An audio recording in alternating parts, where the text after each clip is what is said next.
Esta semana en Cuadriga, invierno egipcio, Morsi pierde las riendas. Más de 50 personas murieron en los disturbios en Egipto la última semana. La causa de tanto descontento, la frustración que el nuevo gobierno provoca en parte de la población.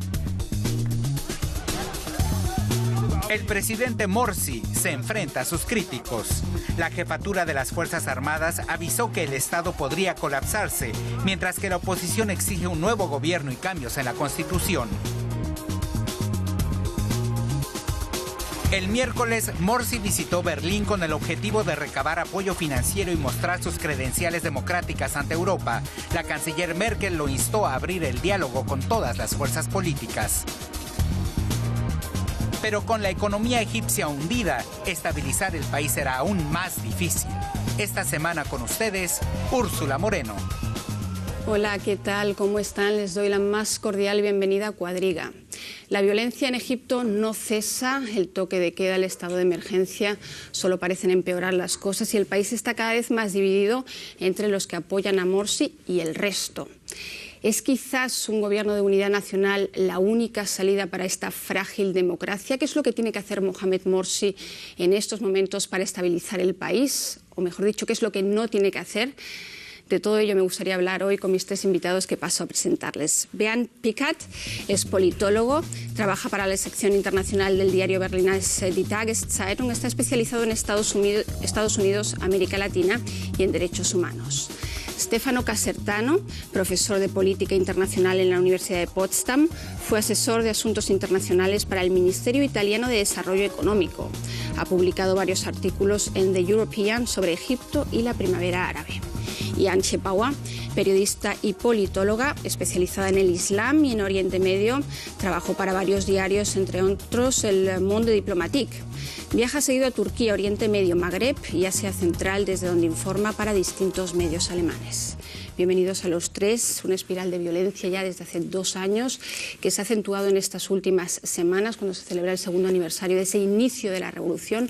Una espiral de violencia que está intentando frenar Morsi mediante el toque de queda, mediante el estado de emergencia, pero al contrario, parece que la espiral de violencia continúa y no tiene freno. ¿Por qué? Bueno, hay que ver si no tiene freno, eso no sabemos, pero hay varias fuentes de esta violencia, ¿no? Una es, como mencionaste, el descontento con el gobierno de Morsi, pero hasta en este descontento hay diferentes facciones, ¿no? La facción de la antigua revolución del Tahrir, representada más o menos ahora por esta coalición para la salvación nacional, pero no tiene mucho que ver con los jóvenes que tiran piedras todos los días en el Tahrir, que ahora se autollaman un bloque negro, como lo conocimos desde otros países, que más que todo son gente jóvenes sin mucha perspectiva, sin educación, sin trabajo, que simplemente son, bueno, muy arrechos y enojados con la situación general, pero sin una perspectiva política y demandas políticas muy claras. Por otro lado, vemos que la situación es tan estable en total que hasta el hecho de este juego de fútbol que resultó en un masacre el año pasado, ahora hubo el fallo y el fallo de pena de muerte contra varios participantes y resultó también en violencia y en choques muy violentos que dejaron muchos muertos, ¿no? Que no es un hecho altamente político, aunque tiene su trasfondo político también, pero refleja más que todo que la situación no es muy estable y que al final nadie está muy contento con la situación actual 2 años después del cambio.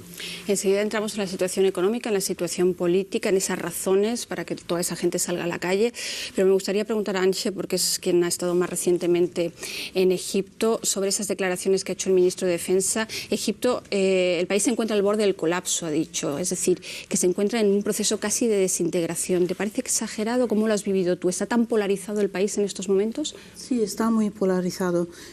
Quiero matizar un poco, no lo veo completamente como tú. Yo creo sí que hay una parte apolítica en todas estas manifestaciones, pero hay también política. O sea, hay reivindicaciones que son las mismas que las que llevaron a la caída de Mubarak. Hay una reivindicación de una democracia, de una constitución que integre toda la población y no solo una parte. O sea, hay una parte muy política y sobre todo en Tahrir, creo, y no menos tal vez en las otras ciudades donde hubo esos problemas. Yo, de hecho, a mí me da miedo el desarrollo de las cosas en Egipto, porque a mí me parece que hay una exacerbación de las dos partes, siempre menos diálogo, a lo que contribuye mucho también Mursi, que se ha erigido en el nuevo faraón, como lo que llaman ahí también. Y yo creo que es una situación peligrosa, pero al decirlo los militares también hay que pensar quién es la persona, quiénes son los que lo dicen. Son los militares que fueron un poco desplazados del poder el año pasado por Mursi y ahora pues ha vuelto a llamar a los militares para que pongan la paz en la calle.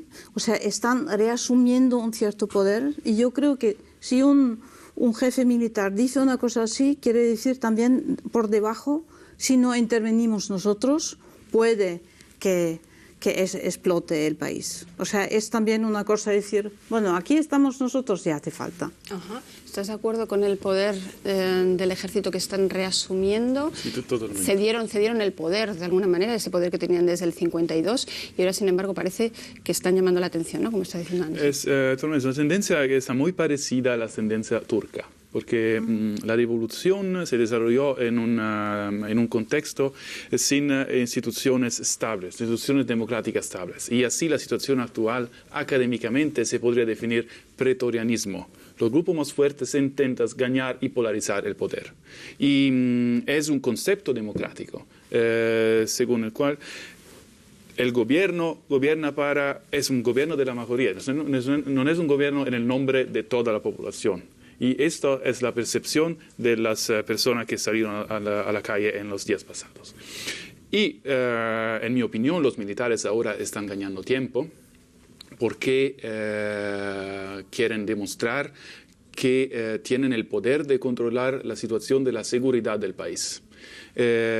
Y puede ser que en cualquier mes o semana los militares podrían también hacer algo práctico para contener las rebeliones populares. Y personalmente creo también que es triste, pero este es un desarrollo normal en los periodos post-revolucionarios. Porque la esperanza normalmente de las personas que protestan es que después de la revolución la situación económica va a ser mejor, pero nunca es así. La economía es la misma cosa que la sociedad, es solamente un sistema para leer la sociedad.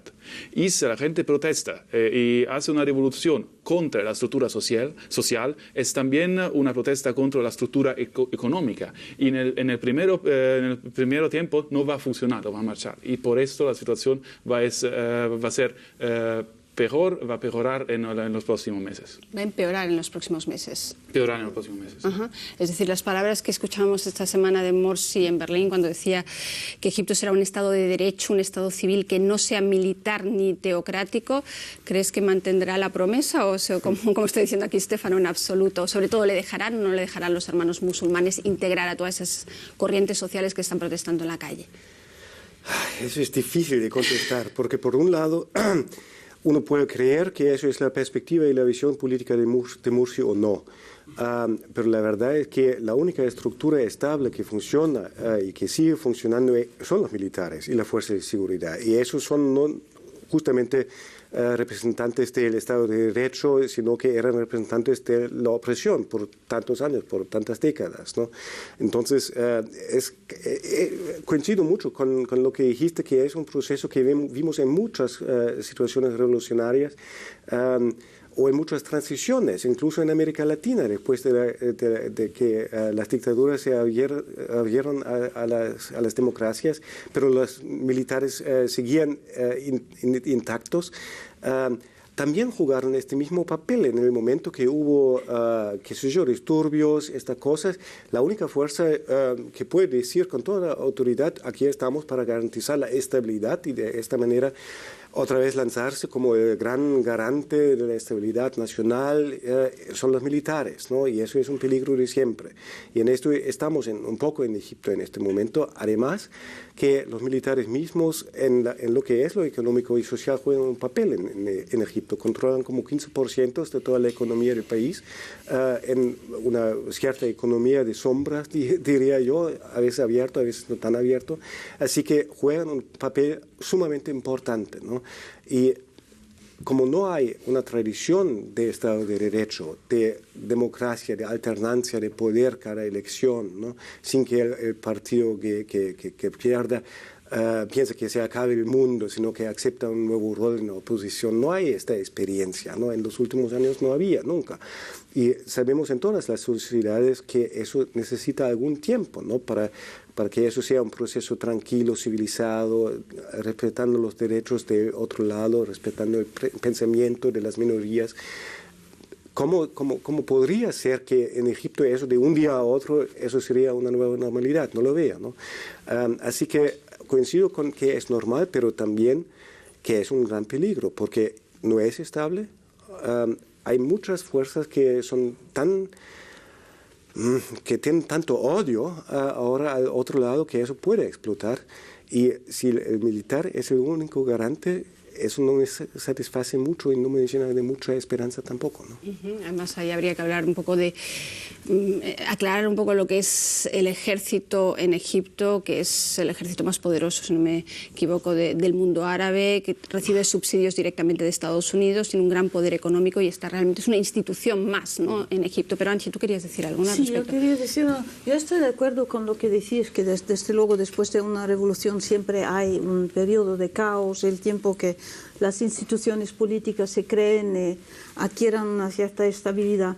Pero yo creo que merece la pena ver también la diferencia, por ejemplo, entre lo que pasa en Egipto y lo que pasa en Túnez, que es diferente, porque en Túnez, bueno, de un lado, porque en las elecciones en Egipto pues ganaron los hermanos musulmanes con una gran mayoría y detrás de ellos estaban islamistas todavía más radicales, y en Túnez pues hubo un resultado de elecciones un poco más repartido entre varios partidos, pero también en Túnez se lo llevaron los islamistas moderados de algún modo.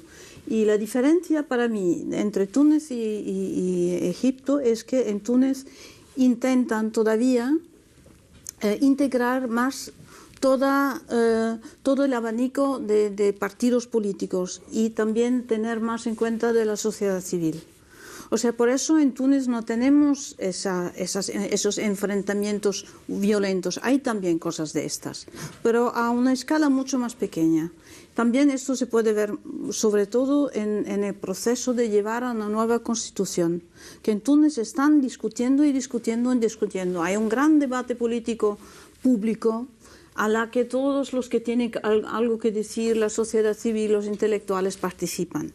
Mientras en Egipto, pues Mursi y los suyos pues han intentado llevarlo adelante, los demás han visto que no pueden hacer nada, entonces han bloqueado la cosa, y entonces Mursi con algunos trueques y cosas pues ha conseguido que a través de un referéndum donde había solo una propuesta para la Constitución, pues con una pequeña margen de 31% de participación solo popular, pues consiguieron hacer que esta Constitución, que es una Constitución bastante antidemocrática y sobre todo impregnada por el Islam, y estoy en un país donde tienes sobre los 15% de coptos, de cristianos, pues han hecho esto, y esto no es integrativo. Esa es la diferencia de Túnez, donde han intentado más integrar.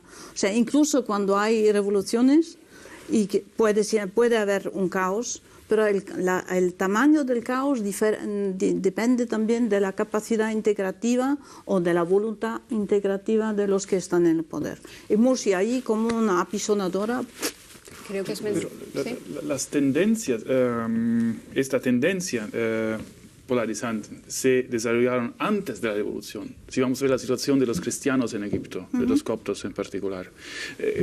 Creo, lo que tú dices sobre la diferencia entre Túnez y Egipto es muy importante, pero Egipto tiene una particularidad. Egipto ha sido el país con el presidencialismo árabe más fuerte de todo el mundo árabe.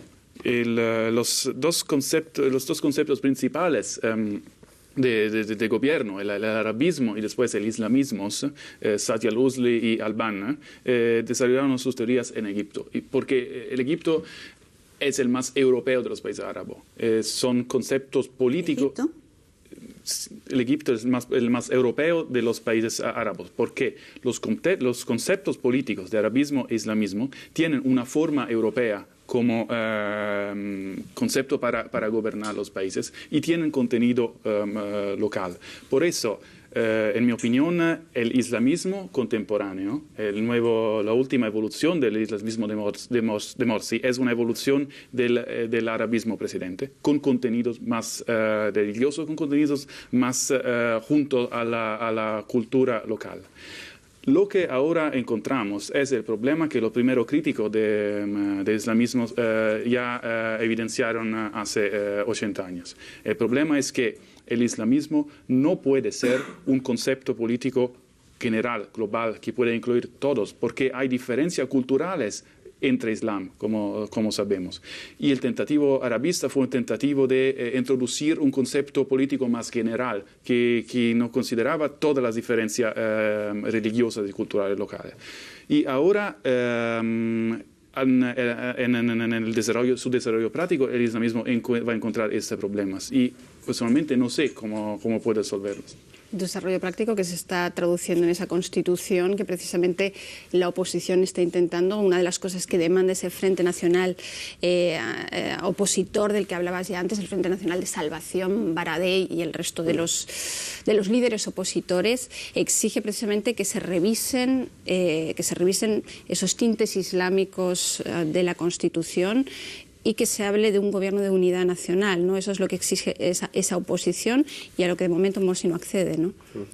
Bueno, a las negociaciones sí, eso es lo nuevo de su visita en Berlín, porque aquí anunció que sí está dispuesto a un diálogo nacional y la oposición, el mismo de Baradei, dijo esta semana también que antes había rechazado esta idea, ahora dice que sí está dispuesto y Morsi dice que se va a formar una comisión para verificar la Constitución y hacer propuestas para ciertos cambios.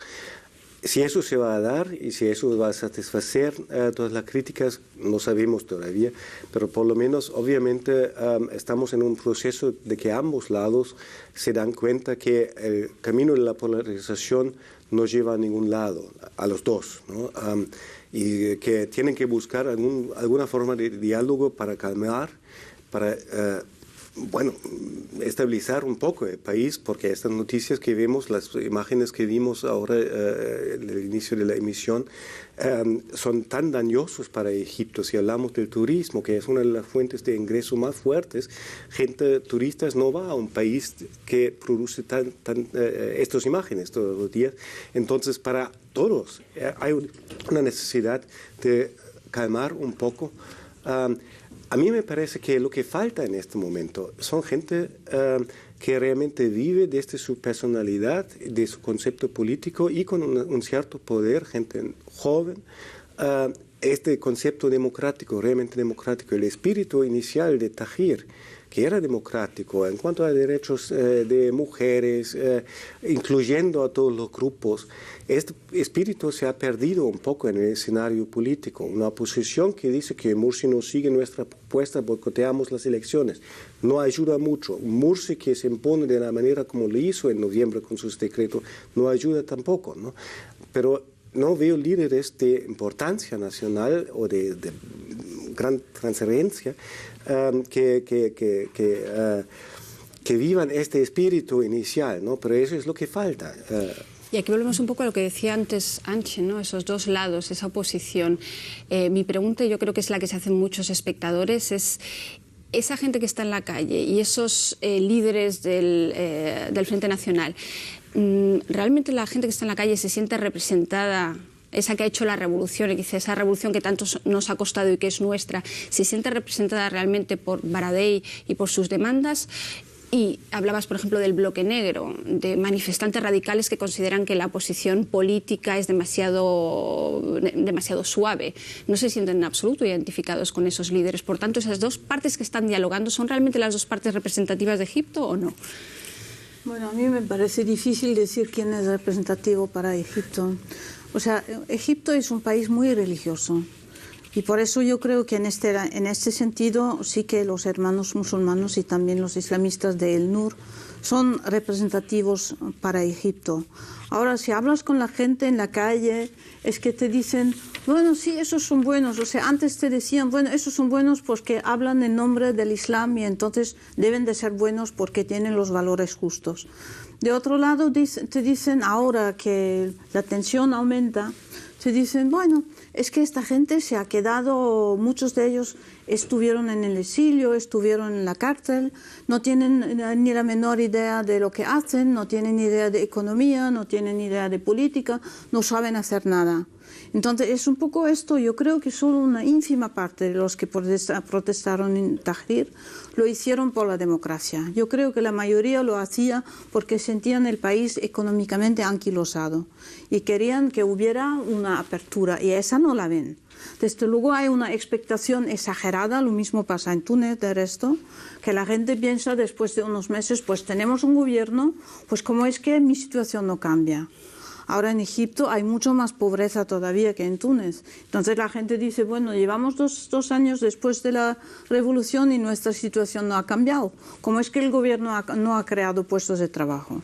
O sea, ahí hay una cosa. La otra cosa es que la oposición, que es un poco más laica, un poco más liberal, pero también con matices, yo creo que el problema de la oposición es que están tan divididos, cada cual es un rey.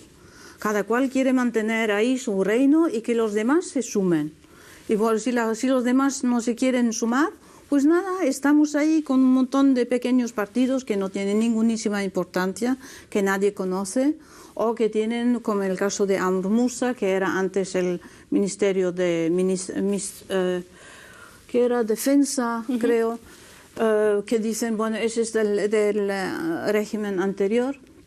Tienen problemas. O sea, yo creo que gente como Baradei, no, con las ideas que tienen, no es que puedan representar la mayoría de los egipcios. Yo creo que ese líder ahora mismo no existe. Una razón de más para integrar el máximo de fuerzas políticas, creo yo. Integrar el máximo de fuerzas políticas y un poco rebajar esas expectativas. Estamos hablando de 2 años desde el inicio de la revolución, 7 meses que lleva Morsi en el poder, y la situación económica ahora mismo en Egipto es peor que hace 2 años, ¿no? Eso es una realidad. Es peor, hay problema no solamente con el turismo, también las inversiones extranjeras son un problema, y Morsi, cuando llegó aquí en Berlín, invitó a los inversores internacionales a llegar a Egipto y hacer algo para la economía local. Las empresas internacionales no quieren estar en Egipto porque la situación es muy peligrosa. En mi opinión, las soluciones posibles son 2. Hay una más fácil, que es la más probable.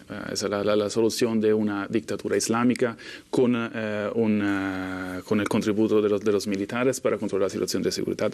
Y la segunda solución es una solución que podemos definir una solución iraquena. Hay un fenómeno de tribalización. El estilo de Irak. El estilo de Irak. Hay una situación de tribalización de la situación política, de Egipto. Y en la evolución del gobierno de Morsi, representantes del gobierno, que no eran los mismos, dejaron el gobierno, y ahora sería necesario empezar nuevamente con una participación más abierta y más larga de representantes de otros movimientos de opinión y movimientos culturales y políticos. O sea, corrientes integradoras de todos esos movimientos sociales es uno de los grandes retos de Morsi. Por supuesto, los retos económicos, lo decíamos, el país está peor que hace 2 años, el turismo ha descendido brutalmente, el paro ha subido del 9 al 12%, graves problemas que ven día a día los egipcios que salen a la calle a protestar, entre otras cosas porque las cosas les van peor. Vean. El turismo es una de las fuentes de ingresos más importantes de Egipto. Muchos esperan que los turistas extranjeros sigan viniendo al país. Pero en el Cairo y en muchos de los sitios históricos, el número de visitantes cayó en más de un 40% respecto a las cifras anteriores a la revolución. Un problema añadido es que el ejército sigue controlando amplios sectores de la economía. Muchos egipcios creyeron en vano que el fin de Mubarak cambiaría esto y que habría mayor libertad económica. Además, muchas áreas de la burocracia funcionan lentamente o interrumpieron su actividad ante la inestabilidad de los últimos meses. Los empresarios tienen dificultades para obtener permisos, restando aún más competitividad a la economía. Las posibilidades de Egipto de acceder a capital foráneo son muy limitadas, acaso con el canal de Suez. En tanto la política siga tan convulsa, el desarrollo del país continuará amenazado. De hecho, el ministro de Defensa ha dicho claramente que no va a tolerar que los disturbios afecten precisamente a ese tráfico marítimo por el canal de Suez, que es ahora mismo uno de los pocos ingresos seguros. Doy unos datos: 17.000 barcos pasan al año por el canal de Suez. Son 320 millones de euros en ingresos mensuales para Egipto. Después de que el turismo ha caído, el paro aumenta. Parece que es uno de los pocos ingresos seguros para Egipto, y además en divisas, ¿no? Bueno, sí, claro, es cierto, pero todo lo demás está en caída, ¿no? Caída libre. En los últimos 2 años, más que 2.000 pequeñas y medianas fábricas han cerrado. Hay una tasa de desempleo cada vez mayor. La moneda nacional está devaluada, así que eso también afecta a la gente en cuanto al poder de compra que tiene. Y eso al final, eso mezclado con un Estado que todavía no es eficaz en garantizar los servicios para los empleadores que necesitan, ¿no? Lo que hemos visto en la película, que la burocracia es lenta y no funciona y todavía es corrupta. Todo eso, claro, no es un fenómeno muy nuevo en cuanto al Estado, pero era una de las expectativas de la gente que eso cambiara por una vez, ¿no? Con la caída de Mubarak, y no cambió. Y creo que eso es un poco el problema, que mucho se hablaba de visiones políticas, del islamismo, de todo eso, pero las pequeñas cosas necesarias, prácticas, para cambiar la situación muy rápidamente y hacer sentir a la gente que este Estado ahora funciona en función de sus intereses, eso Morsi no ha logrado en ningún momento, y eso es una de las cosas principales de esta frustración en todos lados.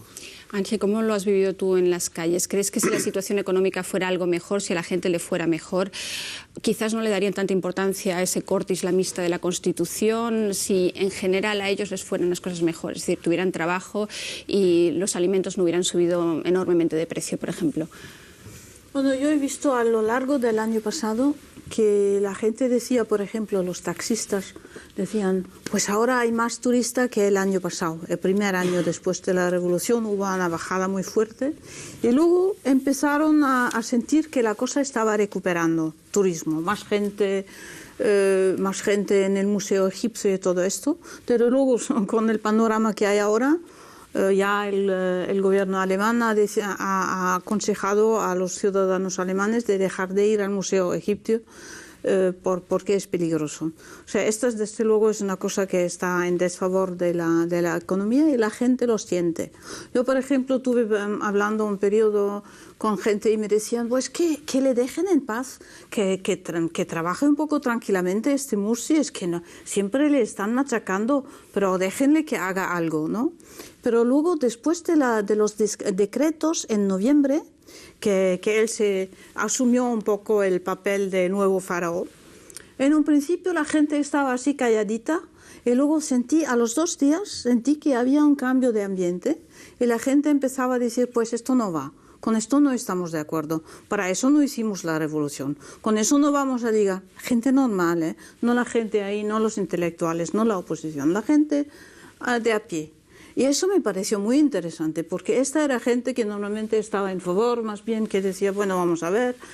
Y ahí estaba preocupada, decía, pues con eso no vamos por buen camino. Y ahí sentí que había una cosa que, a pesar de que de un lado decían, pues dejemos un poco tranquilo para que el país se tranquilice, de otro lado decían, con esto no vamos, esto no va.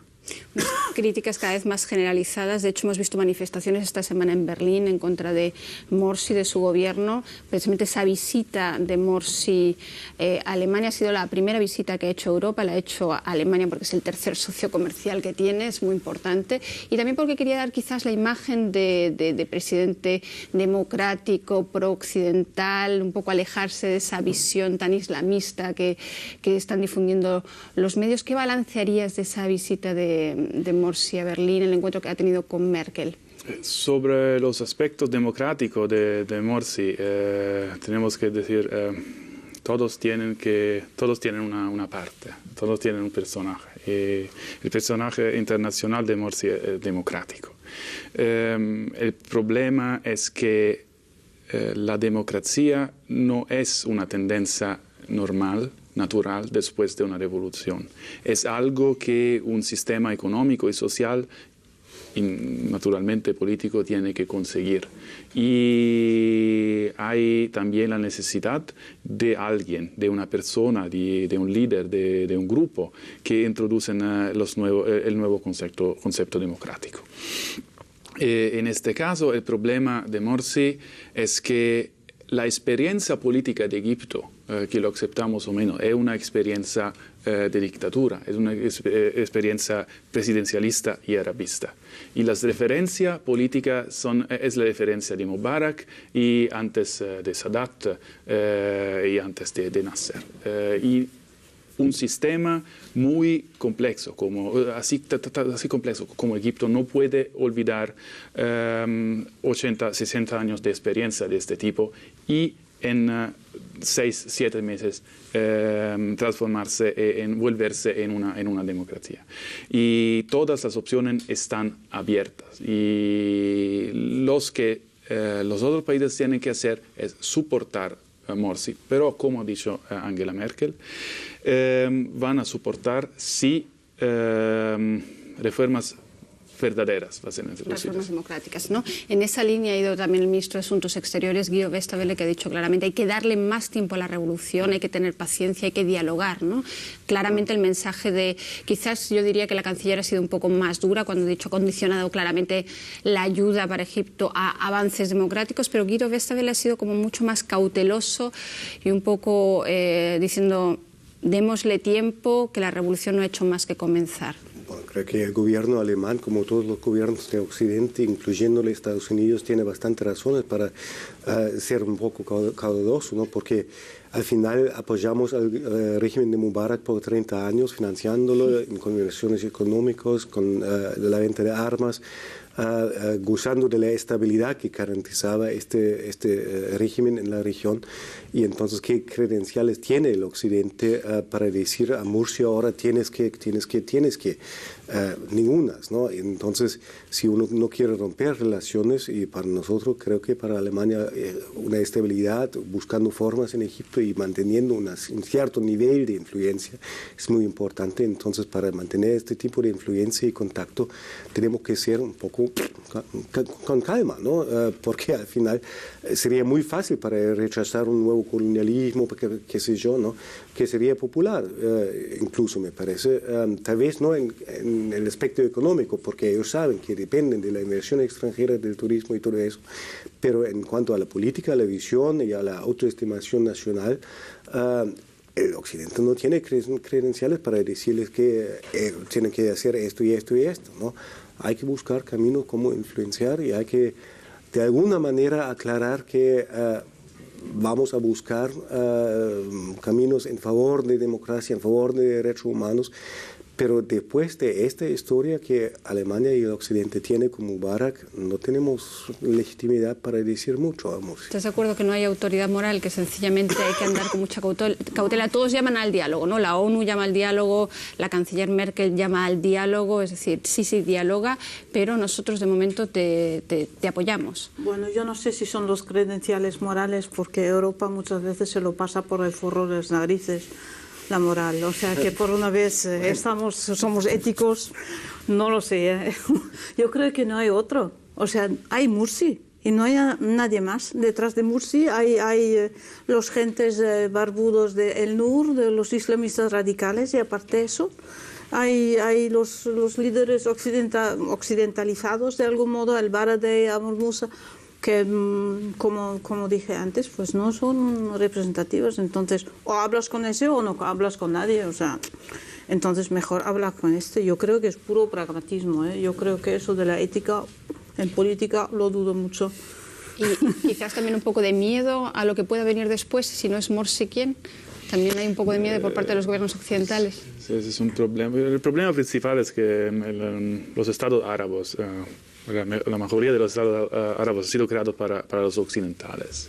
Y sin responder a los aspectos culturales locales, los confines designados para responder a los intereses occidentales. Y el problema es el problema de la tribalización de la cuestión de la situación política. Y porque, por ejemplo, los estados europeos fueron creados con fines políticos congruentes con fines culturales, más o menos. España es una excepción. En los países árabes es diferente. Primero el confín y después vamos a ver la situación de las diferentes culturas internas. Y este es exactamente el problema de Egipto. Buscar un concepto político que podría ser más inclusivo. Y si para ganar poder, si para conservar el poder, la dirección es la dirección de violencia, de polarización, de dictadura, podría ser un problema. Y sobre todo para los cristianos y para otros grupos egipcianos. La libertad religiosa es una de las cosas que reclamaba Merkel esta semana, libertad de respetar los derechos humanos y respetar las libertades religiosas. Ahora, porque mencionabas a los cristianos coptos, realmente en estos últimos 7 meses mucho respeto de las libertades religiosas no se ha visto precisamente en Egipto, ¿no?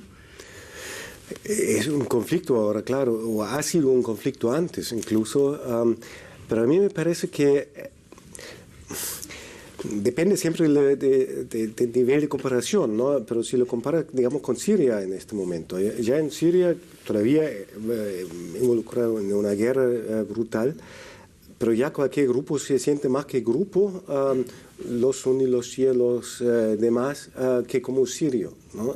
En Egipto creo que hay un sentido nacional más grande y más cohesivo que en muchos otros países. Eso, sin embargo, exige respeto a los demás grupos, exige una cultura de respeto y tolerancia, pero no veo este peligro que hay en muchos otros países de que el conflicto religioso, étnico, se polarice de una manera que la misma existencia del Estado, de la nación, esté en peligro. Creo que eso puede ser un peligro, pero también una ventaja para Egipto, porque si el pensamiento principal es nacional, tal vez es un poco más fácil de encontrar soluciones que en otras sociedades donde grandes partes de los diferentes grupos, los que más buscan es independencia, es la partición de la nación, otros en contra, la lucha por los recursos naturales que a veces están en un lado, a veces en otro. En Egipto me parece que eso no es un debate y eso les da la posibilidad de encontrar soluciones negociadas con más facilidad tal vez que en otros países. Pero no debería recordarle a alguien, quizás a Morsi, esa promesa que hizo de integrar las diferentes corrientes precisamente de la oposición, las diferentes corrientes sociales a la hora de negociar, por ejemplo, la Constitución o negociar ese proceso de transformación del país. ¿Por qué ningún líder político se atreve a hacerlo? Es que como Antti dijo, ¿no? ¿Quién es representativo para qué? Creo que hay gente que piensa así, pero no son líderes con un gran seguimiento, ¿no? Con gran impacto en la sociedad. Y al final eso es lo importante. Estoy muy seguro que vas a encontrar intelectuales, vas a encontrar blogueros que piensan así, pero al final para ser un líder necesitas a alguien para liderar. Y si las personas muy fuertes en este momento, y es Morsi y después no mucho, y después otros más como el Baradei y otro que mencionó antes, entonces, ¿quién va a ser? ¿No? ¿Y de dónde va a salir? Porque eso podría ser otro movimiento popular si lo hubiera, pero no hay en este momento. No hay movimientos populares, pero que van por lados diferentes y no hay movimientos que busquen realmente la aceptancia, la tolerancia, la democracia en este sentido, la aceptancia de las minorías, todo eso, ¿no? Sino que cada uno lucha para imponer sus propias ideas. Son un poco reflejos autoritarios todo esto del viejo régimen. Lo digo porque hace 2 años, con el inicio de la revolución, salían a la calle demandando pan, libertad y justicia social, y son las mismas demandas ahora mismo de la gente en la calle. Entonces es como si no se hubiera avanzado absolutamente nada. Tenemos que preguntarnos cuál es más importante entre pan, libertad y justicia social, porque los tres al mismo tiempo no consiguen recibirlo. Y creo que la tendencia a ver el problema de las minorías es un problema, no es un problema exclusivo de Egipto. Fui en Siria hace 5 años y hablé con los cristianos de Alepo. Me dijeron, todos se llegan, todos se van, porque aquí la situación es demasiado difícil. Y una tendencia similar a lo que ha pasado en Irak y lo que pasaba en Egipto, como decimos antes de la revolución. Ahora, no sé si un líder tiene bastante poder para interrumpir, para bloquear, para oponerse a estas tendencias populares, la polarización. Y este es el problema más grave de Egipto. Tenemos que terminar, apenas tenemos ya 1 minuto. No sé, para que no quede este sentimiento tan pesimista quizás, mi pregunta es final a los 3, con respuestas rápidas, por favor.